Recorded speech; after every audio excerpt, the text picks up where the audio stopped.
Alors commençons par les Anglais, où en fait je vais activer cette zone-là, sachant que la priorité c'est d'investir cette zone-là afin que les Français ne passent pas la zone de pieux. Bon, j'ai un avantage, je joue en premier, donc j'active cette zone-là. Et il va falloir ici que je tienne vraiment cette zone. Pourquoi? Parce que si jamais je suis détruit, sachant que le joueur français a choisi une réactivation, il pourrait me détruire et le tour d'après, même s'il n'a pas le droit à la poursuite à cause des pieux, il pourrait faire une activation supplémentaire pour venir investir cette zone-là, ce qui rendrait encore plus de difficultés pour les Anglais. Donc on va activer ici. Ce qui va nous permettre, alors ici je vous avais dit que les archers y passaient en archer à pied. Pourquoi? Parce qu'en archer à pied derrière les pieux, on bénéficie d'un dé blanc supplémentaire, donc il faudra le plus rapidement possible quand on veut défendre, passer à pied. Et autre chose, une unité montée rapporte 2 points d'expérience à l'adversaire lorsqu'elle est détruite, et nous ne voulons pas donner de points d'expérience aux Français, car ça permettrait à du Geklen d'avoir encore plus de puissance. Donc ça, nous avions déjà tout à l'heure. Maintenant qu'on a des morts, on va pouvoir facilement les remplacer comme ceci. Voilà.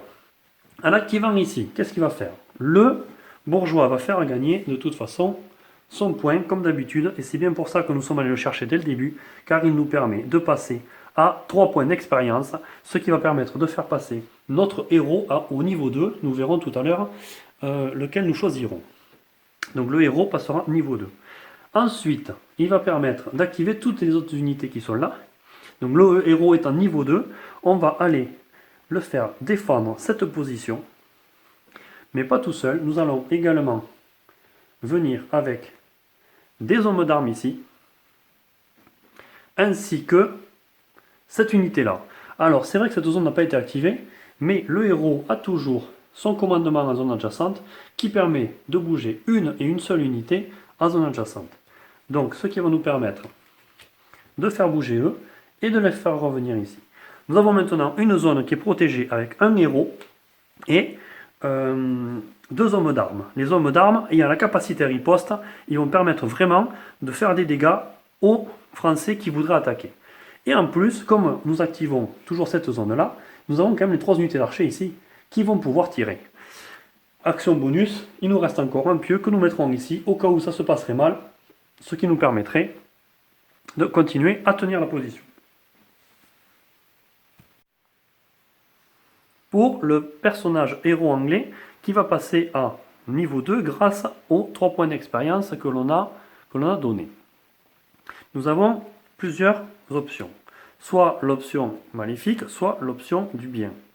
Alors, l'option du bien est très défensive avec notamment un bon dé de défense ici et un dé d'attaque correct ici et notamment 2 points de vie.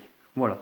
Et la capacité parade est toujours la capacité prière. Donc là, c'est intéressant en termes de défense, mais très clairement, nous allons prendre celui-ci. Pourquoi? Parce qu'il a toujours la capacité prière qui permet de gagner des points de mythologie, pas de mythologie, des points de légende ou des points d'expérience, ça c'est prière. Et terreur, nous allons voir que sur un jet de dés, on va complètement pouvoir ruiner l'attaque d'une des unités françaises qui est là. Donc chaque fois, nous essaierons d'empêcher du Geklen d'attaquer, et ce qui va nous mener certainement vers la victoire si jamais nous obtenons un bon dé avec terreur.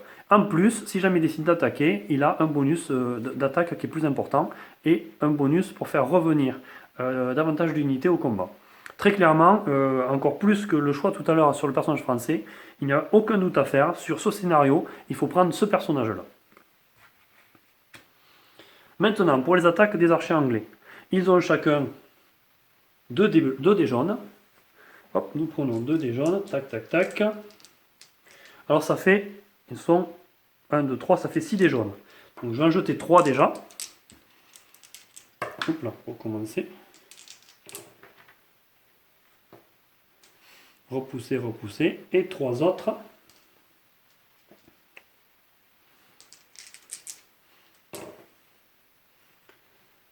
Voilà. Ici, nous avons déjà utilisé notre relance. Et c'est bien dommage, puisque... Alors je crois que j'ai pris le pion ici tout à l'heure. Oui, voilà, c'est celui-là. Tac, c'est l'anglais qui joue ici. excusez-moi. Donc on n'a pas un très bon jet de dés, on a juste des résultats repoussés, donc on ne va pas pouvoir faire de dégâts. Mais nous allons jouer cette carte que nous avons choisie tout à l'heure, qui est la carte vétéran, et qui va permettre à l'une des unités d'archer de rajouter 2 dés noirs d'attaque, ce qui potentiellement peut faire des dégâts. Et pour cela, il va nous falloir payer 2 points de mythologie ou de points comme ceci. Alors nous allons les rajouter et nous allons faire un hors combat, et chez les archers anglais, les boucliers donnent aussi des hors combat. Donc le jet de dés est carrément meilleur grâce à cette carte mythologie. Et je vous avais dit que pour contrecarrer l'attaque des Français et notamment booster notre attaque anglaise, il fallait absolument prendre une carte tactique. Et là nous voyons que l'efficacité des cartes qui sont soit des cartes d'attaque, soit des cartes empêchant l'ennemi d'avancer, etc. Donc sur ceci, nous avons nos dés anglais qui sont là, et nous allons pouvoir voir la défense française qui est faite de 3 dés noirs, plus du Guesclin qui passe en défense à un dé blanc et un dé rouge.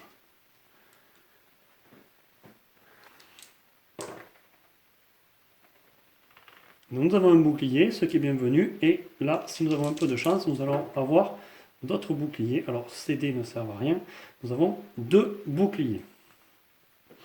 Nous aurions aussi pu décider peut-être d'utiliser la relance, bien que nous allons certainement la garder plutôt pour l'attaque. Alors les 2 boucliers, ils annulent déjà les 2 blessures qu'il y a ici. Il nous reste donc 3 repoussés.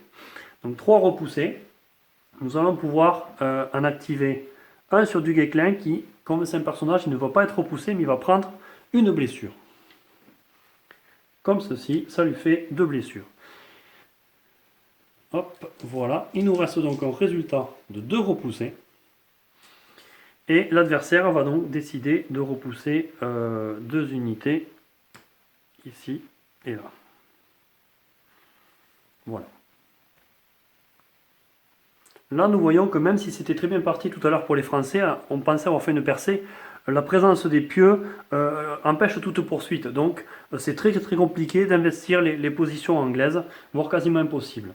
Maintenant, nous n'avons pas pris beaucoup de dégâts face au premier tir anglais, mais nous avons déjà reculé. Le problème, c'est que c'est toujours aux Anglais de jouer, et ils vont jouer, s'ils le souhaitent, soit une réactivation ici, soit un ordre ici pour pouvoir attaquer les unités restantes là. Alors là, nous allons tenter de faire attaquer cette zone-là, maintenant qu'ils ne sont plus que 2, car ils auront moins de défense, et donc potentiellement d'infliger soit des points ici, soit des points de vie du Guesclin qui en est déjà perdu 2. Alors vous me direz, oui, mais si les Français avaient pris un jeton opportuniste, ils auraient pu jouer avant que les Anglais finissent de jouer toutes leurs activations. C'est vrai, sauf que regardez où on en est aujourd'hui. Les Anglais ont déjà repris position ici, sont retranchés derrière les pieux, et ici, nous n'aurions pu attaquer avec un jeton bleu que cette zone-là. Donc de toute façon, si nous avions attaqué cette zone-là avec le héros qui a terreur et les 2 sergents d'armes qui ont la capacité riposte, de toute façon, c'était pas une bonne idée parce que ça allait nous faire infliger davantage de pertes que ce que nous allions infliger. Il va falloir attaquer le tour prochain avec davantage de force si on est encore là, et c'est notre seule chance de passer, c'est tenir ce tour-ci pour réattaquer massivement à notre tour. C'est pour ça que même si c'était tentant de prendre chez les Français le point opportuniste, en fait, ça ne valait pas le coup. On va voir maintenant avec cette activation de cette case-là, chez les Anglais. Voilà. Nous avons un héros ici qui a un dé jaune et un dé blanc. Ce n'est pas très fort en attaque, sauf qu'effectivement, il peut remplacer les résultats blancs par hors de combat. On jette ça. On a un bouclier et un dé blanc qui nous fait un hors de combat. Ici, les 2 sergents d'armes, eux, ont chacun, ils sont où? Un dé rouge avec la capacité riposte. Un dé rouge avec 2 résultats repoussés. Donc, les Français, quand à eux en défense, ils vont avoir un dé blanc et un dé rouge pour pour notre général de Guesclin. Voilà. Est-ce qu'il a la capacité riposte? Il n'a pas. Donc, rien en défense pour du Guesclin. Et le chevalier, rien non plus en défense. Donc, aucune défense. Pas de capacité riposte. Donc, on va se retrouver à devoir subir ce résultat. Donc, une blessure. Si jamais je l'affecte ici, qu'est-ce qui va se passer? Les Anglais vont prendre deux, parce que c'est même 2 points d'expérience, ce qui va permettre de maintenir le héros à niveau 2.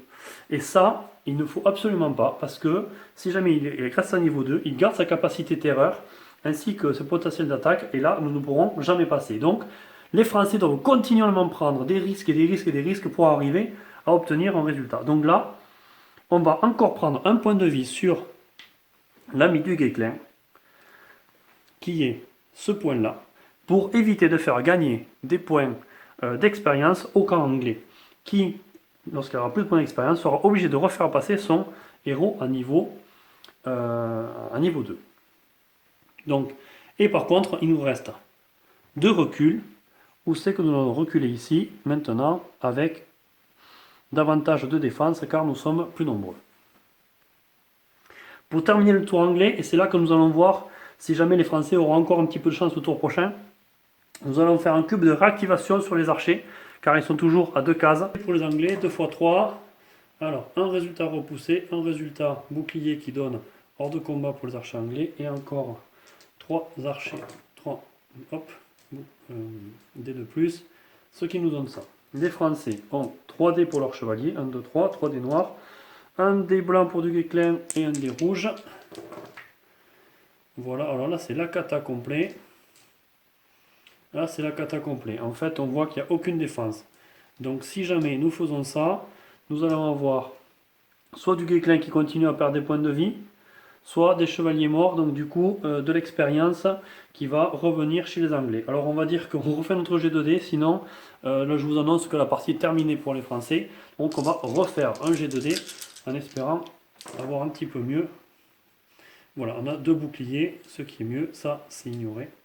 Nous avons 2 boucliers qui nous permettent d'annuler les 2 résultats hors combat. Bon, c'est juste pour montrer qu'en fait, c'est très compliqué pour les Français. Donc là, sur un mauvais jet de dés, je triche un petit peu pour continuer la partie et pour montrer que même avec de la malchance anglaise et un peu de chance française en relançant marque, je vais vous dire, pas besoin de tricher, j'utilise la relance qu'il y a chez les Français pour faire ce résultat-là, tout simplement. Voilà. Et comme ça, on peut continuer la partie. Les Français n'ont pas encore perdu. Donc on a juste un résultat reculé à appliquer, qui sera là pareil. Soit je recule, soit je prends un point avec du Guesclin. Là, pour le coup, on va reculer potentiellement ici. Non, qui c'est qui nous dit de reculer? C'est le joueur anglais qui va nous faire reculer potentiellement. Ici, si ça l'arrange. Ici, voilà.